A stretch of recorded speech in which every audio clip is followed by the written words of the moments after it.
Bonjour tout le monde. Bienvenue au midi-conférence de l'Institut universitaire de première ligne en santé et services sociaux. Quel est le titre de la conférence d'aujourd'hui? Le titre, c'est Projet Trampoline, co-construire de bonnes pratiques d'accompagnement à la réintégration scolaire d'adolescents hospitalisés en pédopsychiatrie. La conférencière aujourd'hui, c'est Anne-Marie Touga. Elle est professeure titulaire au département de psychoéducation de l'Université de Sherbrooke. Ces travaux de recherche ont pour but de favoriser l'inclusion, le rétablissement et la bonne santé mentale des jeunes en milieu scolaire. Et maintenant, je laisse la parole à Anne-Marie. Merci. Oui, merci beaucoup, Lise, pour cette introduction. Alors, bonjour à toutes et à tous. Ça me fait extrêmement plaisir d'être avec vous ce midi. Ça me fait chaud au cœur de voir le nombre de participants qui sont en ligne en ce moment, qui consacrent leur heure de dîner à entendre les travaux là, que j'ai pu diriger dans les dernières années. Ça me fait vraiment plaisir de savoir que vous êtes là. Je pense que je serais moins nerveuse si je vous avais devant moi dans une salle puis que j'avais la chance vraiment d'interagir de façon plus humaine avec vous. Mais cela dit, je suis contente que vous soyez là, puis je suis contente aussi qu'on ait du temps à la fin de la présentation ensemble pour discuter. J'espère qu'on pourra en profiter parce que le thème, bien sûr, sur lequel je mène des travaux, ben, c'est un thème qui est riche, qui est complexe, puis qui mérite qu'on y réfléchisse à plusieurs têtes. Et c'est un peu dans cet esprit-là que je vous invite à réfléchir avec moi au courant des prochaines minutes. Merci de partager d'où vous venez. Je vois qu'il y a des psychoèdes, je vois qu'il y a des infirmières, des gens de tous les milieux. C'est vraiment chouette qu'on puisse se rassembler ce midi.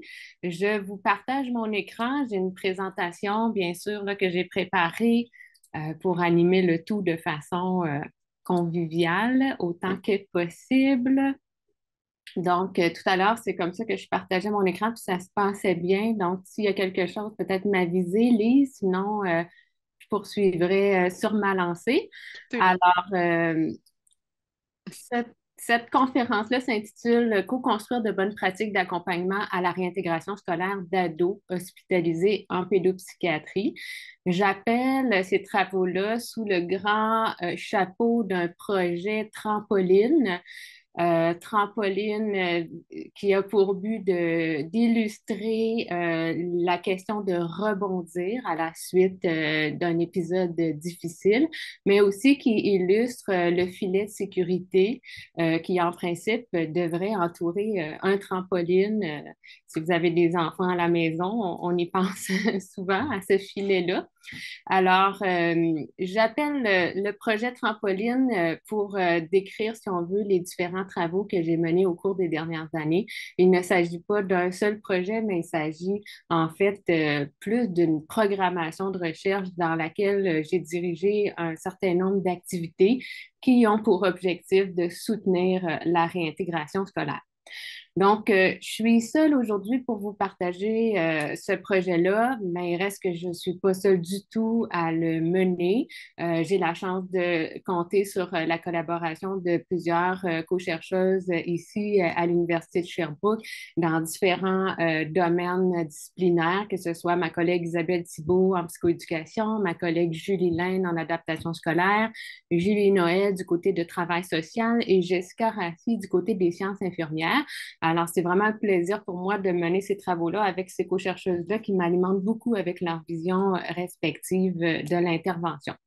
C'est des travaux aussi qui s'inscrivent dans le cadre de la programmation de l'Institut universitaire de première ligne, du groupe de recherche et d'intervention sur les adaptations sociales de l'enfance, le GRISE. J'en reparlerai un peu tout à l'heure, mais c'est aussi des travaux pour lesquels j'ai pu bénéficier du soutien du Centre RBC d'expertise en santé mentale. Alors, sans plus tarder, penchons-nous sur les objectifs pour lesquels vous avez accepté de consacrer votre dîner à cette présentation. Le premier étant de brosser un portrait des enjeux entourant la réintégration scolaire des jeunes hospitalisés en pédopsychiatrie. Le deuxième étant de décrire les composantes clés d'un accompagnement réussi de ces jeunes-là. Et enfin, je vais vous parler d'une démarche de partenariat intersectoriel qui se concrétise depuis l'année dernière. Je vais vous parler de son déroulement, de la valeur ajoutée de cette démarche-là, puisqu'on avait l'objectif de développer un outil concret pour les milieux de pratique qui s'appuie sur les résultats de la recherche que j'ai pu mener dans les dernières années. Alors, allons-y avec notre premier objectif, brosser un portrait des enjeux. Donc, j'imagine que si vous êtes ici aujourd'hui, c'est que, comme moi, vous convenez que réintégrer l'école après une hospitalisation pour des raisons de santé mentale, c'est pas simple.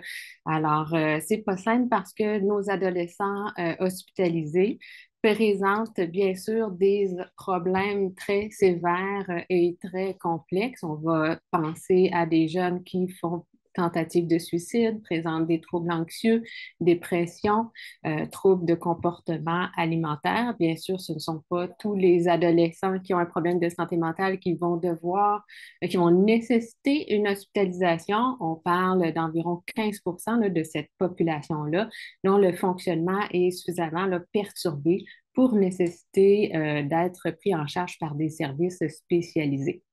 Par hospitalisation, qu'est-ce qu'on entend exactement en termes de contexte de traitement? Bien, c'est des contextes qui font en sorte de sortir le jeune de son milieu de vie naturel, de l'école notamment, dans le jour. Donc, on parle de l'hôpital de jour, puis on parle également de l'unité interne d'hospitalisation. Donc, dans les écrits, on identifie la période de la réintégration comme une transition qui peut être risquée, puisqu'au départ, l'hospitalisation en tant que telle, elle est associée, elle, au fait de maintenir ou même de voir s'aggraver ces difficultés sociales et académiques pour le jeune. Un autre point aussi qui fait que cette transition-là peut être vue comme étant risquée, c'est que le moment du congé ne coïncide pas toujours nécessairement avec un moment où les jeunes et même la famille se sentent prêts à reprendre leur vie antérieure dans leur milieu naturel. Et on sait également dans les écrits scientifiques que la période du congé de l'hospitalisation, c'est une période où les jeunes sont encore très fragiles et cet état-là fragile les place à risque de récidiviser, d'être réhospitalisés, si on veut, s'ils ne reçoivent pas le soutien nécessité par leur situation. C'est une période où notamment le risque suicidaire est accru. Donc, dans les études des grandes enquêtes canadiennes et américaines dans les centres hospitaliers, on note que environ 25 des jeunes qui ont été hospitalisés pour un problème de santé mentale le seront de nouveau à l'intérieur d'une année suivant leur congé. Donc, en soi, c'est un problème quand même important qui peut amener des coûts sociaux très grands, bien entendu. Alors, pour faire face à ce problème-là, la notion de la collaboration interprofessionnelle et intersectorielle est vue comme étant essentielle pour créer un filet de sécurité auprès de ces jeunes-là. C'est une idée qui date pas d'hier, bien sûr, mais c'est aussi une idée qui a émergé d'abord dans le domaine de la santé physique, que ce soit en lien avec des jeunes qui recevaient des traitements pour un cancer ou un traumatisme crânien et qui avaient été retirés de l'école pendant une certaine période de temps. Ces écrits-là nous ont démontré qu'il était efficace d'offrir des services de soutien à la réintégration scolaire à la suite d'une hospitalisation. Et les années suivantes, les écrits en santé mentale ont suivi le pas et ont aussi adhéré à cette idée-là, comme quoi l'accompagnement au retour à l'école pouvait représenter une stratégie prometteuse, parmi d'autres, bien entendu, pour favoriser le rétablissement des jeunes et prévenir leur réhospitalisation. Donc, c'est dans ce sens-là que j'ai orienté mes travaux dans les dernières années pour tenter de développer justement des stratégies qui permettaient de favoriser, prévenir la réhospitalisation en favorisant un retour fluide à l'école. J'aimerais maintenant vous donner la parole puisqu'on est quand même nombreux. Vous avez sûrement beaucoup de choses à dire sur la question, je le devine. Alors, une première question que j'aurais pour vous, puisque le premier objectif de la présentation, c'est de brosser un portrait des enjeux, ben, j'aimerais ça connaître quels sont les enjeux auxquels vous êtes confrontés dans votre pratique. Quels défis et enjeux vous associez au retour à l'école d'un jeune qui a fait l'objet d'un épisode de soins sur une unité pédopsychiatrique ou encore en hôpital de jour? Si vous pensez aux dernières situations, aux derniers cas qui sont produits autour de vous, que ce soit à l'école ou encore si vous êtes plus dans le secteur de la santé et des services sociaux, euh, quels sont les problèmes, les défis, les difficultés qui ont pu être connus de votre côté? Donc, moi, je vais ouvrir le chat. Je peux laisser un certain temps pour vous permettre d'y penser. En ayant accès à votre point de vue, on pourra ensuite mettre en commun votre expérience avec ce que j'ai pu tirer, si on veut, de la littérature dans les dernières années. Donc, je sais qu'il y a le chat de réunion qui est accessible. Alors, je vois défi de communication, manque d'information pour bien soutenir. Donc, le défi de prendre contact entre les acteurs concernés. Souvent, on n'a pas un portrait complet de la situation. Trouver un équilibre. Oh, ça va vite, attendez. La disponibilité du jeune, très bien, excellent. La stigmatisation de l'équipe école, très intéressant comme phénomène. On voit que c'est varié, ça va dans vraiment, ça touche toutes les sphères, à la fois le jeune. Sentiment de honte, peur de se faire questionner sur leur absence. Donc, on parle vraiment de les enjeux qui sont vécus par le jeune lui-même. Manque de personnel pour assurer un soutien suffisant.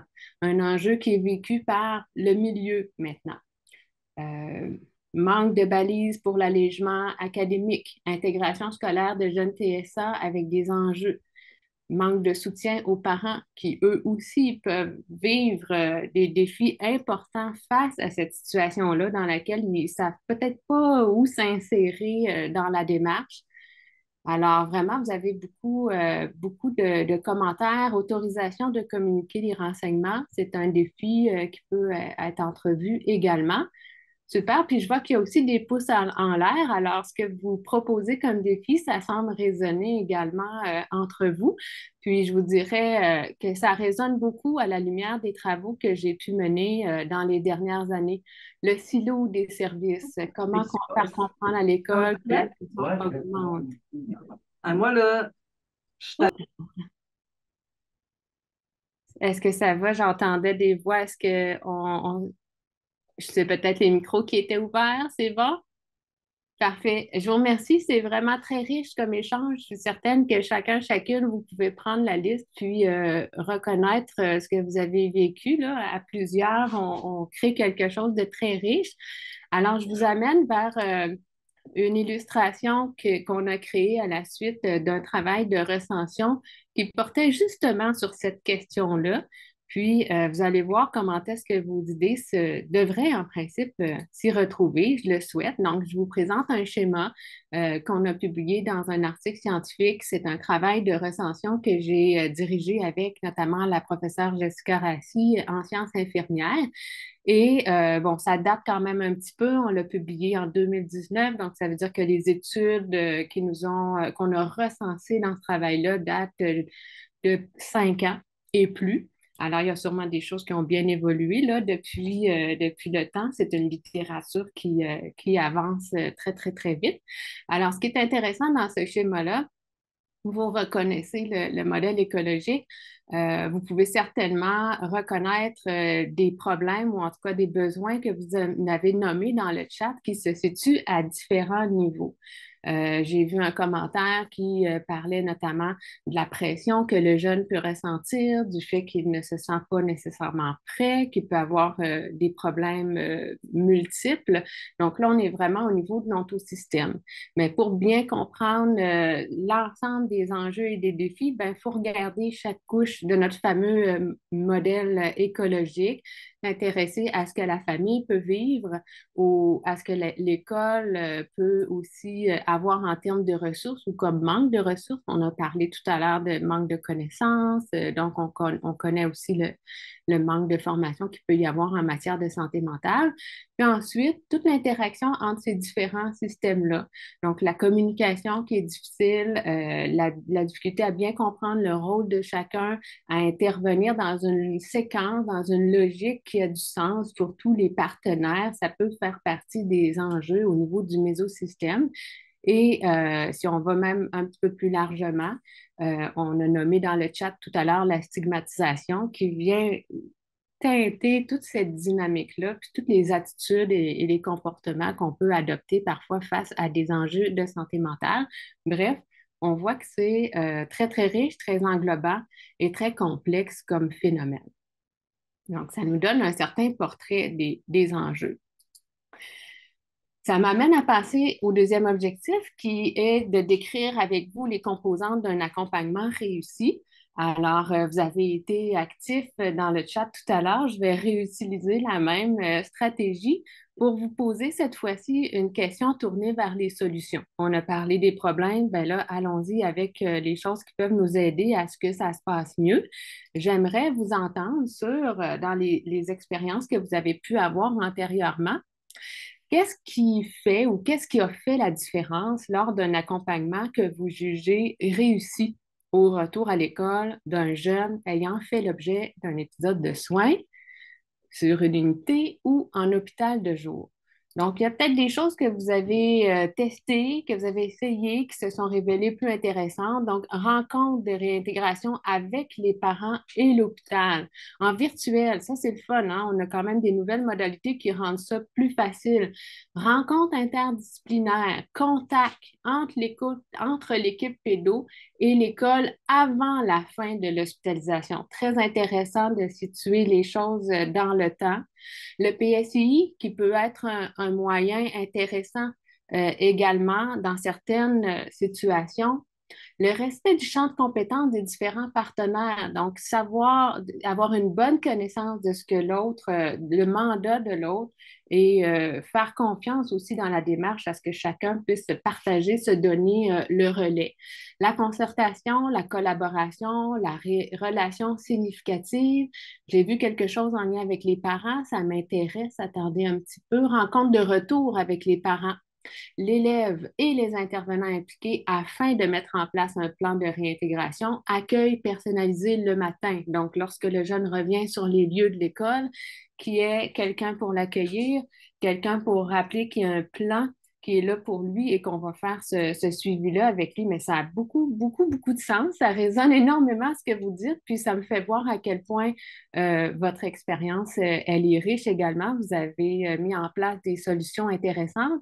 Alors, on va faire le pont entre ces différentes réintégrations progressives, retours progressifs, super, ça résonne beaucoup. Il y a des liens à faire justement avec ce que je vous présente juste après. Alors, allons voir ces belles réponses-là. Elles se retrouvent, ni plus ni moins, pas ni plus ni moins, elles se retrouvent bel et bien dans les écrits scientifiques et cliniques que j'ai pu recenser dans un travail plus récent. On a fait une recension très, très exhaustive de toute la documentation scientifique et clinique qui existait sur l'accompagnement au retour à l'école à la suite d'une hospitalisation. Donc, c'est une recension de 53 documents. Ça pouvait représenter parfois des articles scientifiques, mais à d'autres moments, plutôt des guides de pratique ou de la documentation clinique qui étaient disponibles sur Internet, mais toujours comme une documentation qui était rédigée par un expert du domaine de la santé mentale, donc un expert chercheur ou un expert clinicien en raison de son affiliation. Donc, il y a eu toute une démarche qui a été entreprise et ça nous a amené à faire une analyse qualitative du contenu de ces documents-là pour extraire ce que les experts recommandaient pour arriver à bien accompagner la réintégration scolaire. Et donc, on a, à partir de ces recommandations-là, on en a fait une synthèse thématique, une synthèse qualitative qui visait à organiser, illustrer à quoi on devrait s'en tenir quand on veut bien accompagner un jeune. Alors, je vous montre l'image, le schéma que notre analyse a donné. Et vous allez me dire, je le sais, avec tout ce que vous avez nommé dans le chat, que ça a beaucoup de bon sens. C'est pas quelque chose qui va certainement vous surprendre, ce que je vais vous présenter. En tout cas, je l'espère. Ça résonne avec ce que vous avez nommé. Alors, notre analyse nous a amené à dégager 9 grandes étapes qui viennent s'insérer au fil du parcours de l'hospitalisation et de la réintégration d'un jeune. Donc, on parle d'une certaine trajectoire, mais c'est la trajectoire du jeune qui commence dès son admission sur l'unité ou à l'hôpital de jour et qui se poursuit à court, moyen, long terme après son retour sur les lieux physiques de l'école. Donc, nos recommandations nous amènent à extraire 9 grandes étapes. Et ces 9 étapes-là, qu'est-ce qu'elles ont de particulier? Bien, d'abord, on le voit, elles peuvent s'amorcer dès l'admission d'un jeune sur l'unité d'hospitalisation et elles doivent suivre une certaine séquence. Il y a des étapes qui doivent être franchies avant d'autres.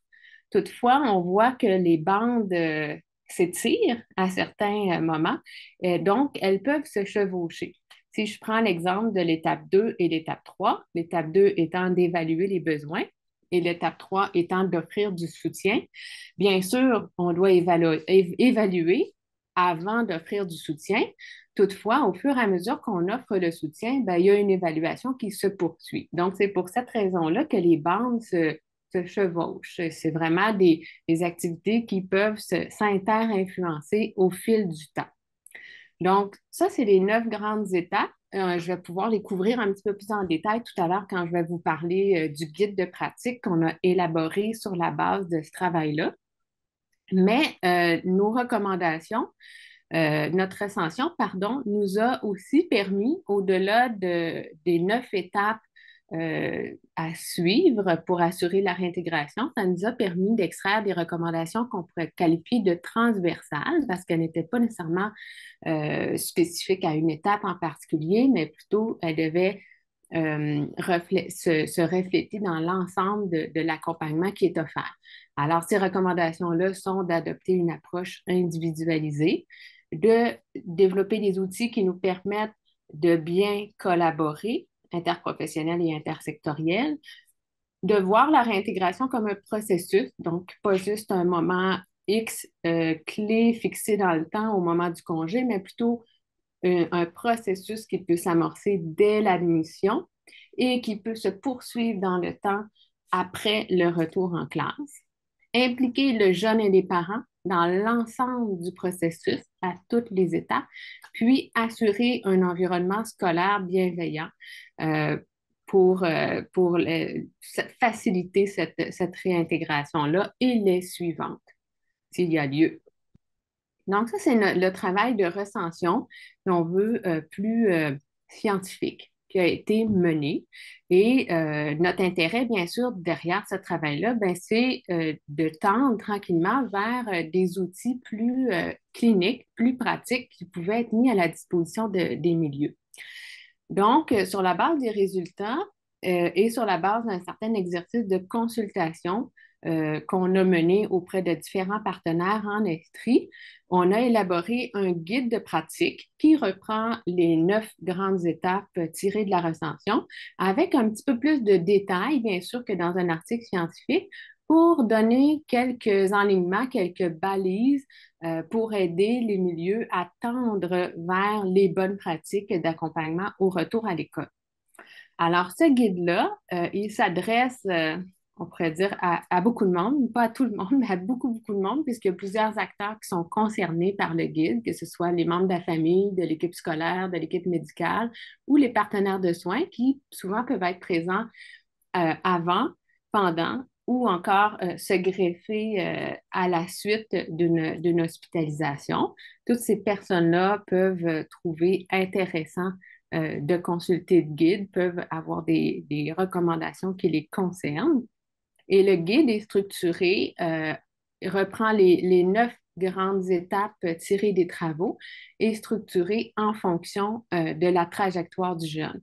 Donc, il y a 4 étapes qui concernent vraiment la période de l'hospitalisation, où est-ce que là, les recommandations vont souvent relever davantage de l'équipe médicale ou en tout cas concerner un leadership un petit peu plus fort de la part de l'équipe médicale.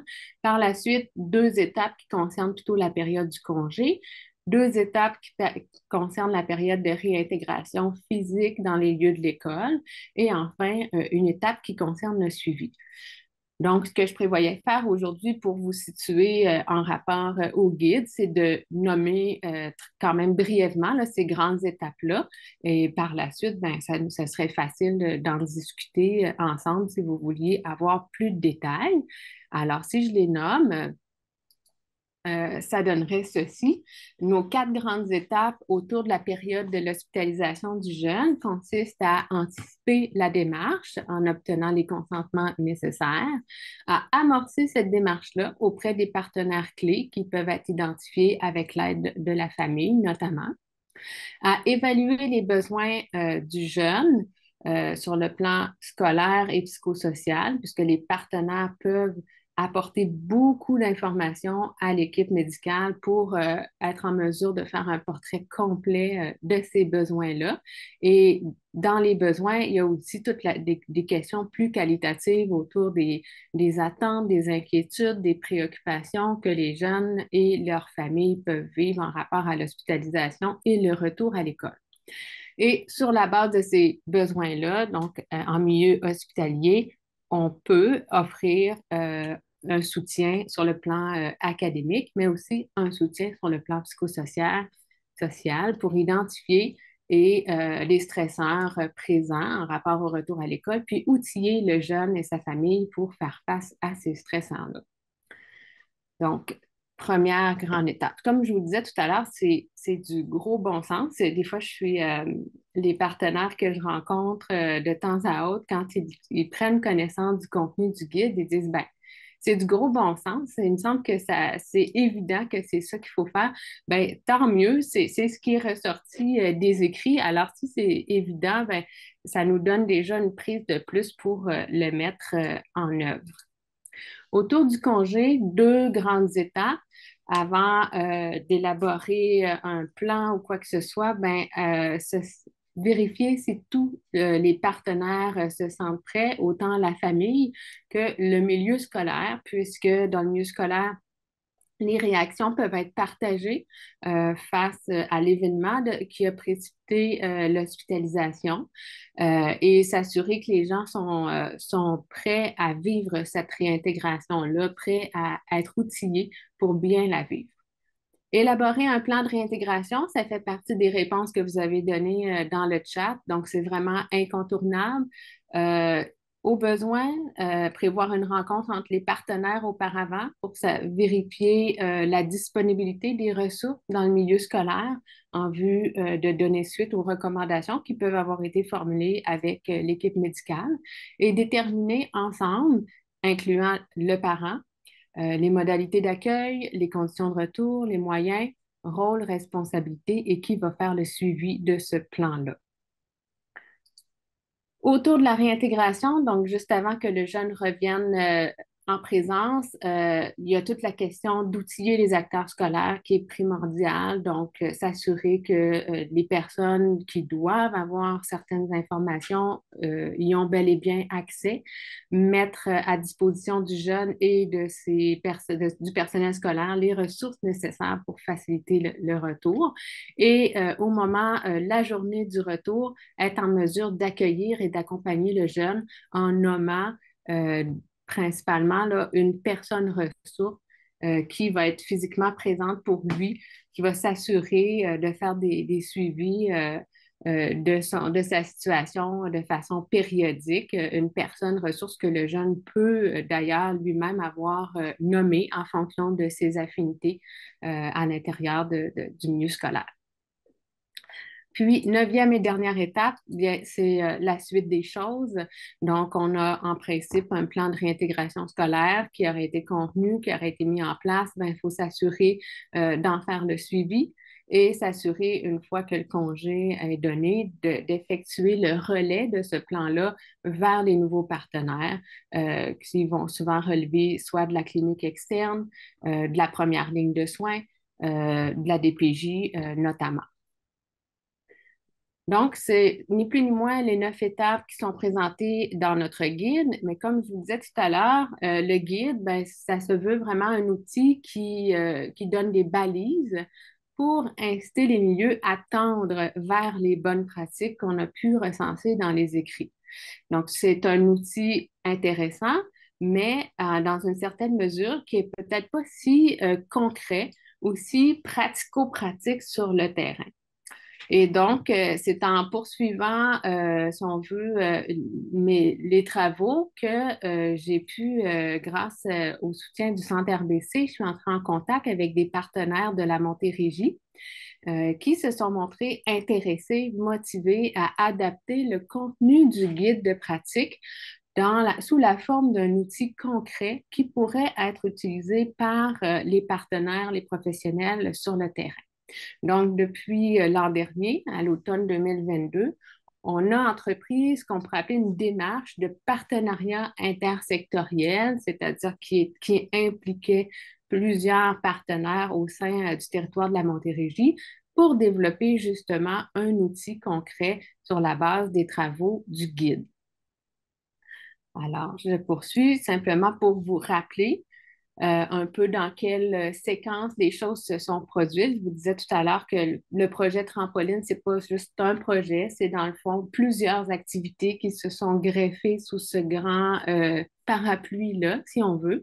Alors, ça a commencé il y a un certain temps avec des recensions d'écrits systématiques dans la littérature scientifique et clinique. Ça s'est poursuivi grâce au soutien du Centre RBC qui a vraiment facilité les liens avec des partenaires du terrain, que ce soit ici d'abord en Estrie, puis plus récemment du côté de la Montérégie.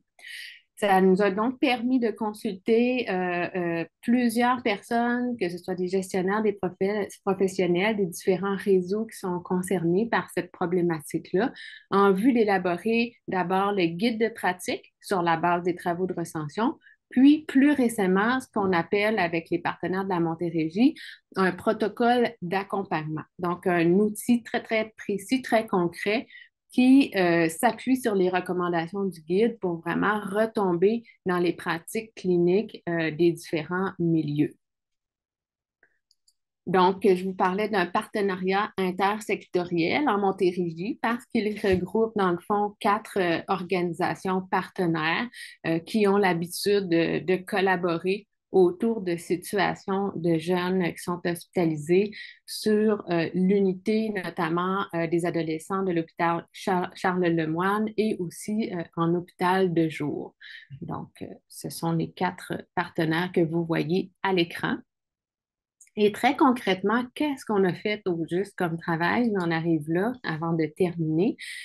Alors, on a décidé de travailler à la conception de 7 fiches, 7 fiches recto verso, le but étant de développer ensemble un outil simple et convivial qui pouvait s'utiliser dans la pratique courante des intervenants. Alors, 7 fiches, voulant dire une fiche par catégorie d'acteurs qui est concerné par l'accompagnement au retour à l'école d'un jeune. Donc, une fiche pour l'équipe de traitement, une fiche pour les partenaires de soins, une fiche pour l'intervenant de liaison scolaire à l'hôpital, une fiche pour le professionnel scolaire, même chose, direction d'école, enseignants et parents. Donc, chaque personne qui est au cœur de cet accompagnement-là dispose ni plus ni moins de sa propre fiche pour être en mesure de savoir, bon, ben, en fonction de où le jeune en est rendu dans sa trajectoire, à savoir est-ce qu'il est au moment de son hospitalisation ou est-ce qu'il s'apprête à retourner à l'école, je peux savoir, moi, comme acteur, quelles sont les tâches, quelles sont les responsabilités que je devrais assumer à cette étape-ci pour contribuer à cette démarche-là d'accompagnement. Donc, quelles sont mes responsabilités, mais aussi qui devrait entrer en contact avec moi, à quel moment, pour partager quel type d'informations dans le but de contribuer à la démarche de concertation en cours. Donc, chaque fiche va présenter une liste de tâches à chacune des 9 étapes de la trajectoire du jeune. Alors, comment on a travaillé ces fiches-là? On avait une structure de travail en comité.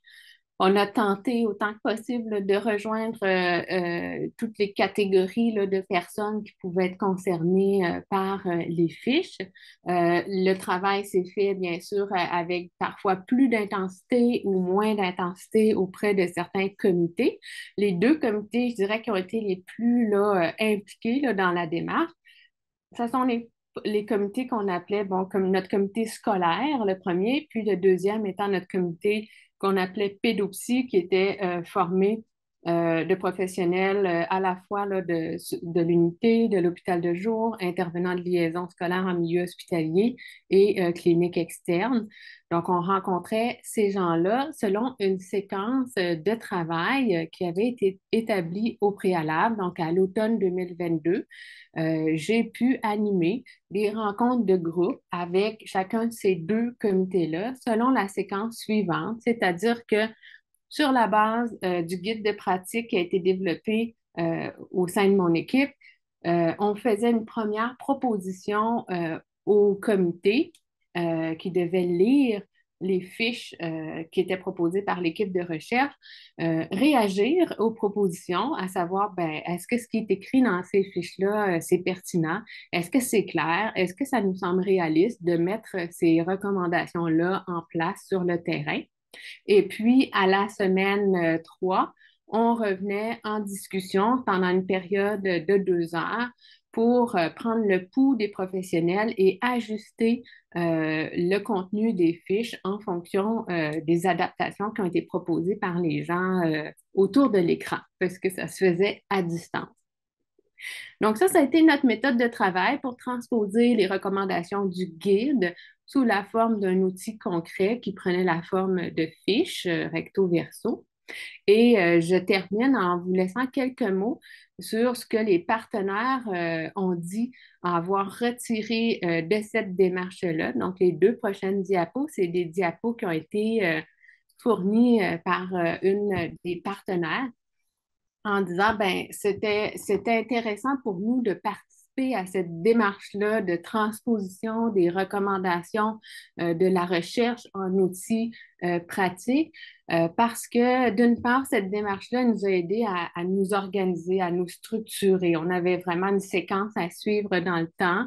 La cadence des cycles de travail était assez bonne, elle était respectueuse de notre réalité sur le terrain. Et les échanges qu'on a eus, ben, c'était intéressant parce que ça nous permettait de valider est-ce que, là, je parle de moi comme chercheuse principale qui animait les rencontres, est-ce que j'avais une bonne compréhension de ce qui se passait sur les terrains, le terrain? Et est-ce que les ajustements que l'équipe de recherche faisait en cours de route aux fiches, ben, c'était respectueux de cette réalité-là? Pour les points à réfléchir ou à améliorer, ben, on a noté, bien sûr, dans la démarche que parfois, il y avait des périodes où les professionnels trouvaient exigeant de lire les documents de travail et de consacrer quand même 2 heures par mois là, à discuter de ces fiches-là. On le sait qu'on est dans tous les milieux, il y a beaucoup de surcharge. Donc, je me considérais très privilégiée de pouvoir animer des rencontres comme ça, d'avoir les professionnels pendant 2 heures avec moi. Mais pour certains, ça a demandé de trouver un équilibre, là, puis de la place pour ça dans leur travail. Puis d'autres éléments à réfléchir, ben, c'est toute la question de la démarche itérative avec laquelle des fois en recherche, on est un petit peu plus à l'aise parce qu'on prend le temps là, de revoir, de réviser tout ce qu'on fait avant d'avancer.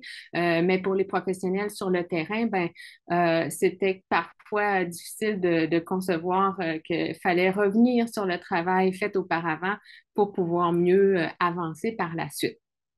Qu'est-ce que la démarche a apporté pour les partenaires? Donc, à l'hôpital de jour, les professionnels qui y ont participé ont dit qu'ils avaient retiré du positif parce que ça leur permettait de confirmer que déjà, ils mettent en place des bonnes pratiques. Donc, déjà là, d'avoir pu confirmer ça, ça vient assurer une certaine adhésion aux bonnes pratiques.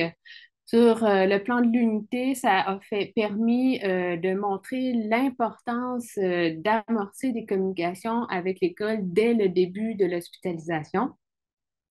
Et à la suite de la démarche qu'on a entreprise, ben déjà, les partenaires nomment que le lien se fait plus facilement avec les milieux scolaires, puis ça nourrit beaucoup l'évaluation qui peut se faire à l'hôpital, puisqu'il y a un accès plus facile aux intervenants qui connaissent bien les jeunes. Puis enfin, ben, la partie qu'on a menée avec les parents, j'en ai pas parlé beaucoup, mais il y a eu 2 entrevues de groupe avec 5 parents qui ont été faites pour valider le contenu d'une fiche qui leur est destinée. Et ces entrevues-là nous ont vraiment fait ressortir toute l'importance de conserver le côté humain dans la démarche d'accompagnement, ont permis d'affirmer leur volonté de jouer un rôle d'allié dans cette démarche-là et a permis aussi de mieux comprendre différentes zones d'implication pour le parent et de faire voir quel rôle les parents peuvent jouer au fil de la démarche. Donc ça, c'était aussi très positif. Pour la suite des choses, maintenant qu'on a un protocole d'accompagnement avec des fiches qui se veulent un outil concret, ben c'est plate à dire, mais c'est pas une fin en soi. C'est pas parce qu'on a un outil que du jour au lendemain, les choses vont changer sur le terrain. Alors, dans une prochaine demande de subvention sur laquelle je travaille intensément en ce moment, on poursuit 2 objectifs par la voie d'une démarche de recherche-action qui va impliquer de près les partenaires.